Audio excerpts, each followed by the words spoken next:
தெரியும் பார்த்தா. உள்ள விஷயம் என்னது? தனித்து காட்டுறது இந்த கோடு தான். இதுதான் ஒவ்வொருத்தரும் தனித்தனியா இருக்கும். இதையும் நான் படைக்குவேன் சொல்லி அதனுடைய முக்கியத்துவத்தை 75வது சூறாவுல 4வது வசனத்துல அல்லாஹ் சொல்லி காட்டுகிறான். அதெல்லாம் தாண்டி இப்ப இன்னைக்கு நவீனமா முக்கியமான விஷயம் என்னன்னு கேட்டா அந்த குளோனிங் கண்டுபிடிச்சிட்டான். குளோனிங்னா என்ன? குளோனிங் என்பது நகல் மனிதன். தமிழ்ல சொன்னா என்னது? நகல் மனிதன் சொல்றான். நகல் மனிதன்டா என்ன? ஒரு மனுஷனை மனிதன் உருவாவதா இருந்தால், மனுஷன் இல்ல, ஆடு மாடு எந்த ஒரு ஜீவன் உருவாவதா இருந்தாலும் ஒரு ஆணுடைய உயிரணு வேணும், ஒரு பெண்ணுடைய சினை முட்டை வேணும், அது ரெண்டும் ஒன்னா சேர வேண்டும், அது கருப்பையில வளர வேண்டும். அதான் மனுஷங்கிறது. அப்படிதான் ஜீவன் உண்டாக்க முடியும். குறைஞ்சபட்சம் வளர்றது வேண்டாம், வெளியே வளர்க்கலாம். டெஸ்ட் டியூப்ல வளர்க்கறான்ல, ஆனா அந்த உயிரணை சினை முட்டையை எடுத்து டெஸ்ட் டியூப்ல கொஞ்ச நாள் வளர்த்துட்டு கடைசியில கருப்பையில அதை வச்சுதான் ஆகணும். ஆக மஸ்ட் என்ன வேணும்? இந்த வளர்றத கூட கொஞ்ச நாள் டெம்பரவரியா வெளியே வளர்ந்துக்கலாம். ஆனா ஆணுடைய உயிரணு வேணும், பெண்ணுடைய அந்த சினை முட்டை வேணும். ஆணிலிருந்து வரக்கூடிய உயிரணுவும் பெண்ணிலிருந்து வரக்கூடிய சினை முட்டையும் சேர்ந்தாதான் அது மனிதன், ஒரு ஜீவன், ஒரு உயிர், ஒரு ஆடு, ஒரு மாடு அப்படின்றத இன்னைக்கு கண்டுபிடிச்சிருக்கான். இது தெரிஞ்ச விஷயம் நம்ம எல்லாத்துக்கும்.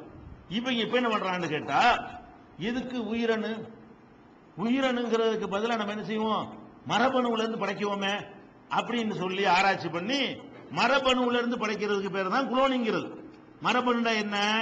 உயிரணு என்பது ஒட்டுமொத்தமா ஆண்ல இருந்து வெளிப்படக்கூடிய அந்த முழு சக்தியும் பிறகு வச்சு வெளிப்படக்கூடிய விந்து இருக்கு இல்லையா, அதுல இருக்கக்கூடியதுதான் உயிரணுங்கிறது. மரபணுங்கிற என்னன்னு கேட்டா, நம்முடைய உறுப்பு ஒவ்வொரு இடத்துலையும் நம்முடைய அணுக்கள் இருக்குது. ஒவ்வொரு இடத்துலையும் கொஞ்சம் பிச்சு எடுத்தீங்கன்னா அதுல ஆயிரக்கணக்கான உயிரணுக்கள் இருக்குது. ஒரு கடுகு அளவுக்கு உங்க தோல்ல இருந்து பிச்சு எடுத்தீங்கன்னா அதுல என்ன இருக்கு? ஏராளமான உயிரணுக்கள் இருக்கிறது. அதுல இருந்து ஒரு அணுவை எடுத்து அதை சினை முட்டையோட சேர்த்து உருவாக்குறதுக்கு பேர் தான் என்னது? நகல் மனிதன். வழங்குது. அவங்களுக்கு ஆம்பளையே தேவை கிடையாது. இப்ப பொம்பளை தேர்ந்து எடுத்து பொம்பளையை உருவாக்கலாம். முதல்ல மனிதன் உருவாவதற்கு ஆம்பளை மஸ்ட்னு சொல்லிட்டு இருந்தாங்க. நீங்க என்னதான் இருந்தாலும் ஆம்பளை இல்லாம குழந்தை உண்டாகுமா? ஆம்பளை தான் குழந்தையை உண்டாக்குறதுல மஸ்ட் தேவை, முக்கியம்ன்றாங்க. இப்ப என்ன ஆயிடுச்சு? இந்த குளோனிங் தத்துவத்தை கண்டுபிடிச்ச பிறகு ஆம்பளை இல்லாவிட்டால் கூட பெண்ணிடம் இருந்து என்ன செய்ய முடியும்?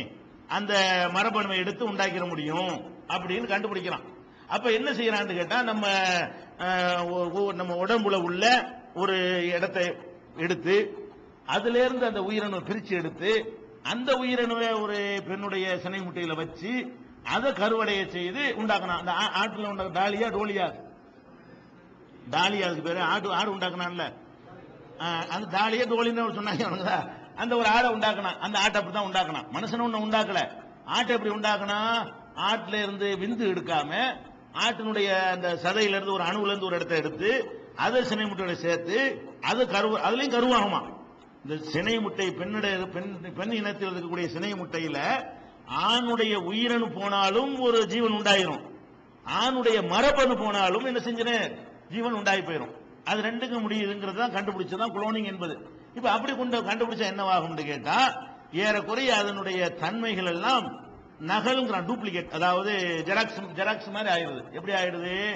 இப்ப மனிதன் உயிரணுல இருந்து பிறக்கிறான்னு வைங்கள, உயிரணுல இருந்து பிறக்கிறது என்பது நம்ம குழந்தை பிறக்குது, பேசுமா? பேசாதீங்க. அது பிஞ்சி. நம்ம ஒட்டுமொத்த உடம்புல இருந்து உயிரணு என்பது ஒரு பிஞ்சி மாதிரி நிலையில் இருக்கிறது. அது பிஞ்சி வளர்ந்து பெருசாகி அப்புறம் தான் பேசக்கூடிய நிலைக்கு, பேசுமா, நடக்குமா, ஒண்ணுமே செய்யாது. அது படிப்படியாகத்தான் அதுல வர வேண்டி இருக்கிறது. இது உயிரணுது. மரபணுங்கிறது என்னன்னு கேட்டா, ஒவ்வொரு அணுவுலையும், உடம்புல இருக்கிற ஒவ்வொரு அணுவுலையும் உங்களுடைய அத்தனை வயசு அதுல இருக்கிறது. மரபணுவுக்கு எத்தனை வயசு? உங்களுக்கு 60 வயசு என்றால் உங்களுடைய மரபணுடைய வயசு 60 தானே. உங்களுக்கு 40 வயசு என்றால் உங்கள்ட்ட இருந்து எடுக்கிற அதுக்கு வயசு என்ன? 40. ஆனா உங்கள்ட்ட இருந்து வரக்கூடிய விந்துடைய வயசு என்ன? அந்த செகண்ட் தான். உங்கள்ட்ட இருந்து வரக்கூடிய விந்துடைய வயசு என்னன்னு கேட்டா, அது அப்பதான் உற்பத்தி ஆகுது. இல்லாம இருந்தா அப்பதான் ஃப்ரெஷ்ஷா வருது. இது ஃப்ரெஷ்ஷா தான் வந்துச்சு உங்களுக்கு. அப்ப ஒரு எத்தனை வயசு மனுஷன் நீங்க எடுக்கிறீங்களோ அத்தனை வயசு உடையது அது.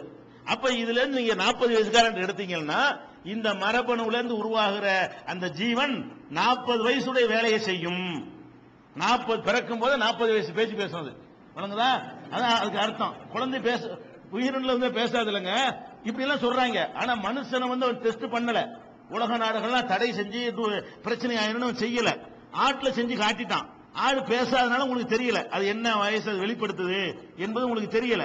இப்ப என்ன பாக்குறோம் கேட்டா, இந்த ஈசா நபி விஷயத்தை நீங்க எடுத்துக்கிறீங்க.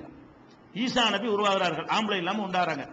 அந்த காலத்துல உண்டாயிட்ட பிறகு அவர் வந்து என்ன செய்யறார், பிறந்த உடனே அது அல்லாஹ் குர்ஆன்ல எப்படி சொல்றான்னு பாருங்க.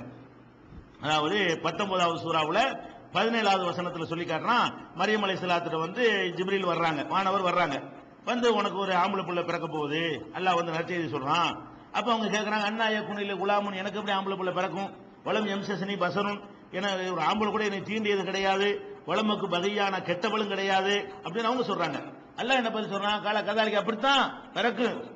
கால ரப்புக்கு ஹுவ அலைய ஹய்யுன், உன் இறைவன் சொல்கிறான் அது எனக்கு லேசானது, எனக்கு தான் முடியும்னு சொல்லல, எனக்கு லேசானதுன்னு சொன்னாலே என்ன அர்த்தம், நீ கொஞ்சம் கஷ்டப்பட்டா இது உனக்கு செய்ய முடியும் அர்த்தம். அல்லாஹ் அந்த வார்த்தை எப்படி போடுறான், அது எனக்கு தான் முடியும் என்றால் எனக்கு லேசுன்னு சொல்லுவான்ல, அல்லாஹ் சொல்கிறானா ஹுவ அலைய ஹய்யுன், அது எனக்கு ரொம்ப சாதாரணம். ஒளி நஜஅலஹு ஆயத்தன் லின்னாஸ், நம்முடைய அத்தாட்சியாக அவரை ஆக்குவதற்காக வேண்டி இதை நம்ம செஞ்சிருக்கிறோம் அப்படின்னு 19-17 சொல்லி காட்டுகிறான். அதே மாதிரி அல்லாஹ் சொல்லி காட்டுகிறான் 3:45-47 சொல்றான், யு கல்லிமுன் நாஸ ஃபில் மஹ்தி வ கஹலா, அவர் தொட்டிலையும் பேசுவார், பெரியாள போய் குழந்தையே பேசுது. எப்படி பேசுது, குழந்தை பேசுனுச்சே, இந்த மாதிரி அந்த மாதிரி தப்பான வழி நடத்துறியம்மா, எப்படி இந்த பிள்ளையை பெத்துட்டு வந்தேன்னே அந்த அம்மா என்ன பண்றாங்க, அஷாரத்து இலை, குழந்தையை நோக்கி கையை காட்டுகிறார்கள். அவங்க என்ன பண்றாங்க, கைபனு கல்லிமு மன்கான பில் மஹதி சபியா, தொட்டில் குழந்தைகிட்ட நாங்க எப்படி பேசுவோம்னு கேட்கிறாங்க. உடனே ஈசா சொன்னாங்க, கால இன்னி அப்துல்லா, நான் அல்லாஹ்வுடைய அடியான். பார்த்தா ஏன் அவங்களுக்கும் அவங்க அம்மாவுக்கும் ஒரே வயசு. எதனால அவர் பேசினாரு, எதனால அவர் பேச முடிஞ்சு, அவர் உயிரினில இருந்து வரல, அவர் பிறந்த உடனே குழந்தை எப்படி பேசணும்னு அன்னைக்கு முடிச்சான். இது சயின்ஸுக்கு ஒத்து வருமாண்டு, இதுதான் சயின்ஸுக்கு ஒத்து வருதுங்கிறான். இப்ப சொல்றாங்க விந்தணுல இருந்து வராம மரபணுல வந்தா இதான் ரிசல்ட். அவர் என்ன செய்யறாரு, அது மட்டும் இல்ல, பேசுனது இல்ல, ஆத்தானியல் கித்த வேதத்தையே வாங்கிட்டார் பிறந்தவன. ஜாலனி நபியா, நபியாவே ஆக்கிவிட்டான்ல. யார பிறந்தவன குழந்தை நபியாவுமா, குழந்தை பேசுமா, குழந்தை சட்டம் இருக்குதா, இந்த குழந்தை என்னவா இருக்குங்கிறான் அல்லாஹ். பேசும்போது அப்துல்லா நான் தான் அல்லாஹ்வுடைய அடியான்ங்கிறாரு, ஆத்தானியல் கித்தாபு வேதத்தை கொடுத்தான்ங்கிறாரு. ஜாலனி நபியா, என்ன நபியாவர் ஆக்கிட்டாங்க. பிறக்கும் போது நபி, பிறக்கும்போது எப்படி நபி ஆக முடியும், ஆக முடியும். நீ குளோனிங்ல உண்டாக்குனா எந்த மனுஷன் எடுக்கிறிய அந்த வயசு அதுக்கு இருக்கும். ஆண் பெண் வேண்டாம் மாறும், சைஸ் மாறும், சைஸ்லாம் மாறும். இல்லடா அதே பெருசுக்கு வைத்து வர முடியும், அது முடியாது, சைஸ்லாம் மாறும். ஆனா எது இருக்கு, அந்த ஏஜ் இருக்கும், அந்த பருவம் இருக்கும். மரபணுவே சின்னதான இருக்குது. நமக்கு 60 வயசு, நமக்கு 50 வயசு, எடுக்கிற அணுவுக்கு 50 வயசுனா சைஸா ஒண்ணு அர்த்தம், சைஸ் ஒண்ணு இல்ல, தன்மை ஒண்ணு. அதே மாதிரி வந்து மரியம் அலைஹிஸ்ஸலாத்தை விட சின்ன சைஸ் தான், அது ஒரு குழந்தை சைஸ் தான். ஆனால் எதுல பெருசு, மரபுல பெருசு அது. அப்ப பேசுனுச்சுக்கிறான்ல, அது சொல்லிட்டு எல்லாம் என்ன சொல்றான்னா, இது 3வது சூராவுல 45-47 வரைக்கும் இருக்கிறது. அது என்ன சொல்றான்னா, வஜஅல்நாஹா வப்னஹா, அவரையும் அவருடைய மகனையும் ஆயத்தன் லில் ஆலமீன், அகிலத்திற்கு ஒரு அத்தாட்சியாக நான் ஆக்கி வச்சிருக்கிறேன். ஈசாவை மட்டும் அத்தாட்சி இல்லையா, அவரை மரியமையும் அவருடைய மகனையும் ஆயத்தன் லில் ஆலமீன், அகிலத்துக்கு அத்தாட்சி. யோசிச்சு சிந்திச்சு பாருங்க, அப்படி ஒண்ணு இருக்கிறாங்க. அல்லாஹ் இது என்னமோ நாங்க மனுஷன் ஜெயிச்சுட்டோம், குளோனிங்க கண்டுபிடிச்சு விட்டு நாங்க ஜெயிச்சுட்டோம் பாத்தீங்களாங்கிறான். அட என்னடா ஜெயிச்ச, நான் தான் சொல்லியிருக்கிறேன். அல்லாஹ் என்ன சொல்றான், அதெல்லாம் ஏழுமுடா, எனக்கு லேசு உனக்கு கஷ்டம், அவ்வளவுதானே தவிர இது ஏழக்கூடிய காரியம் தான், அத்தாட்சி ஆக்கியிருக்கிறேன் அப்படின்னு சொல்லி அந்த ரிசல்ட்டை அதே மாதிரி கொண்டு வர்றான். இவங்க எப்படி சொல்றாங்களோ, உயிரினம் இல்லாமல் ஒரு ஜீவன் உருவாக்கப்பட்டால் என்ன லெவல்ல இருக்கும் என்று சொல்கிறார்களோ அந்த மாதிரி பேசுது, நபியாவது, வேதத்தை வாங்குது என்றெல்லாம் சொல்லக்கூடிய அதிசயத்தை பார்த்து அதை வியந்து போகிறோம். அது மாதிரி வந்து இன்னைக்கு ரிலேட்டிவிட்டி தியரிங்கிறான், ஒளியுடைய வேகம், அதெல்லாம் எடுத்துக்கிட்டீங்கன்னா அவ்வளவு குர்ஆன்ல சொல்லப்பட்டிருக்கிறது, அடுக்கடுக்கான விஷயங்கள் இருக்கிறது.